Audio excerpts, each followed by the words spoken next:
See how he leaves it cooling on the steps, said Richard. Meg don't know what he likes, not she. Trotty, all action and enthusiasm, immediately reached up his hand to Richard, and was going to address him in great hurry.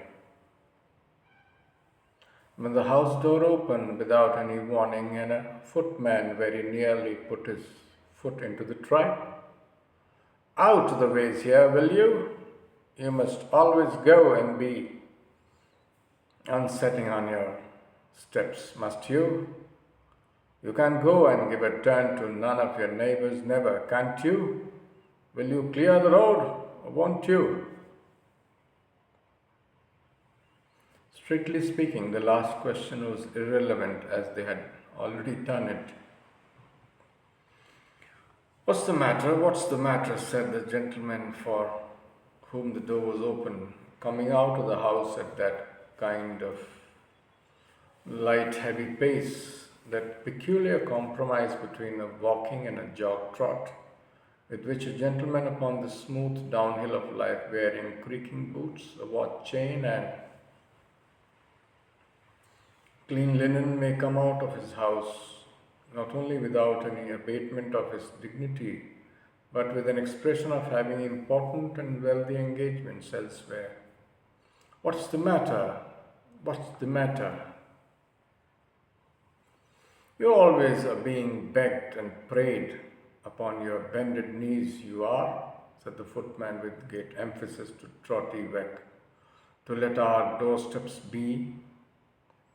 Why don't you let them be? Can't you let them be? There, that'll do, said the gentleman. Halloa, there, porter, beckoning with his head to Trotty Veck. Come here. What's that? Your dinner? Yes, sir, said Trotty, leaving it behind him in a corner.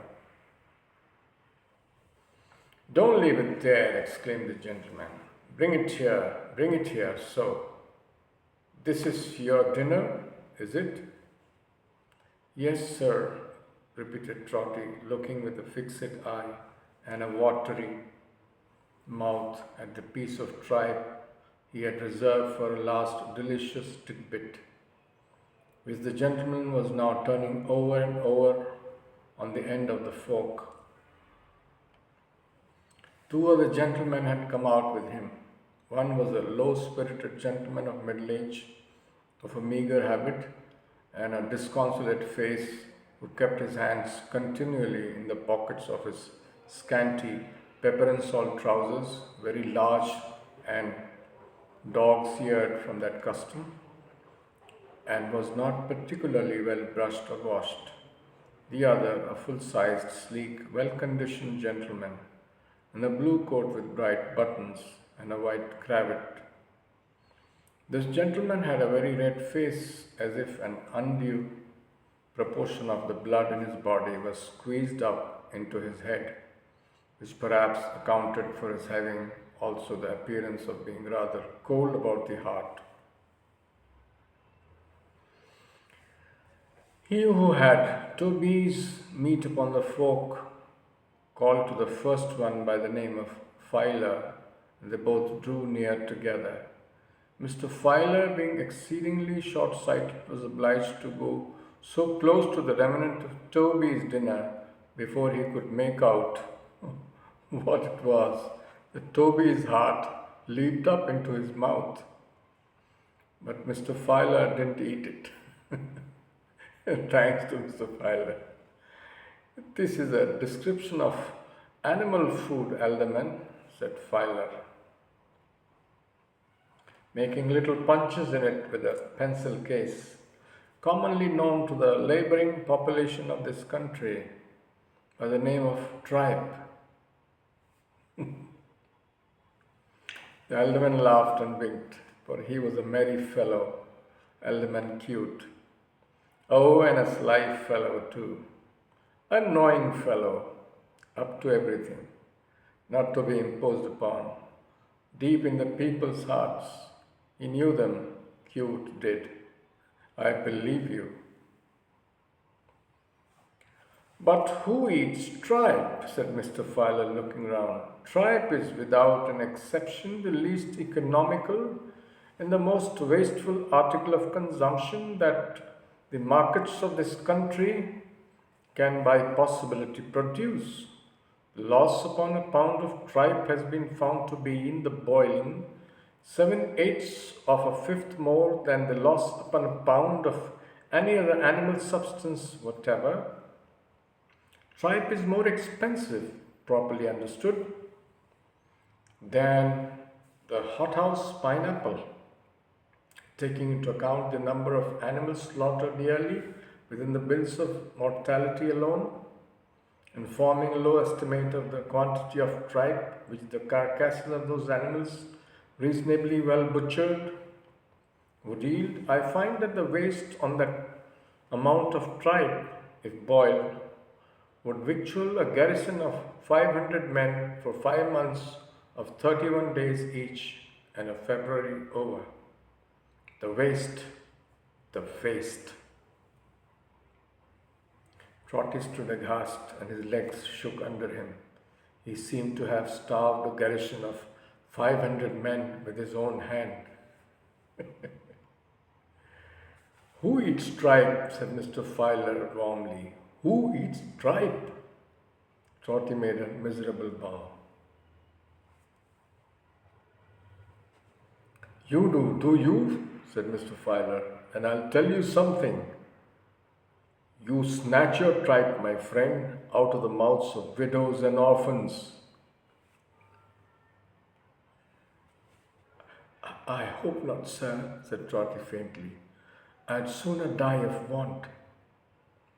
Divide the amount of tripe before mentioned, alderman, said Mr. Filer, by the estimated number of existing widows and orphans, and the result will be 1 pennyweight of tripe to each. Not a grain is left for that man. Consequently, he is a robber. Trotty was so shocked that it gave him no concern to see the alderman finish the tripe himself. It was a great relief to get rid of it anyhow. And what do you say? Asked the alderman jocosely of the red-faced gentleman in the blue coat. You have heard, friend Filer. What do you say? What's it possible to say? Returned the gentleman. What is to be said? Who can take any interest in a fellow like this, meaning Trotty, in such degenerate times as these? Look at him, what an object. The good old times, the grand old times, the great old times, those were the times for a bold peasantry. And all that sort of thing. Those were the times for every sort of thing, in fact. There's nothing nowadays. Ah, sighed the red-faced gentleman. The good old times, the good old times. The gentleman didn't specify what particular times he alluded to, nor did he say whether he objected to the present times, from a disinterested consciousness that they had done nothing very remarkable in producing himself. The good old times, repeated the gentleman. What times they were? They were the only times. It's no use talking about any other times or discussing what the people are in these times. You don't call these times, do you? I don't. Looking into Strutt's costumes and see what a porter used to be in any of the good old English reigns. He hadn't, in his very best circumstances, a shirt to his back or a stocking to his foot.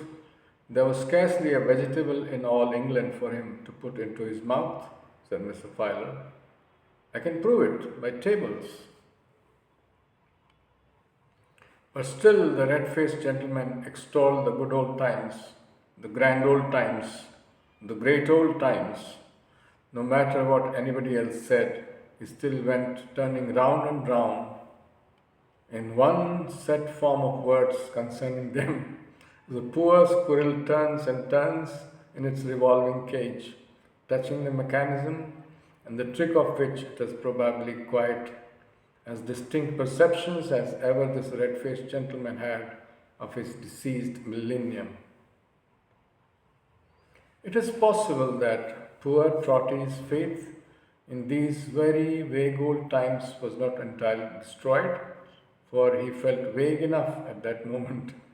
One thing, however, was plain to him in the midst of his distress, to wit, that however these gentlemen might differ in details, his misgivings of that morning and of many other mornings were well founded. No, no, we can't go right or do right, thought Trot in despair. There is no good in us. We are born bad.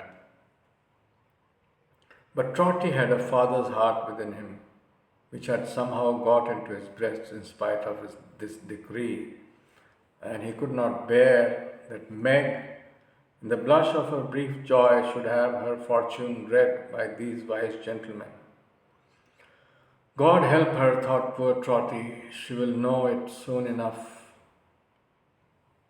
He anxiously signed, therefore, to the young smith to take her away, but he was so busy talking to her softly at a little distance that he only became conscious of this desire simultaneously with Alderman Cute. Now the Alderman had not yet had his say, but he was a philosopher too, practical though, oh, very practical. And as he had no idea of losing any portion of his audience, he cried, "Stop!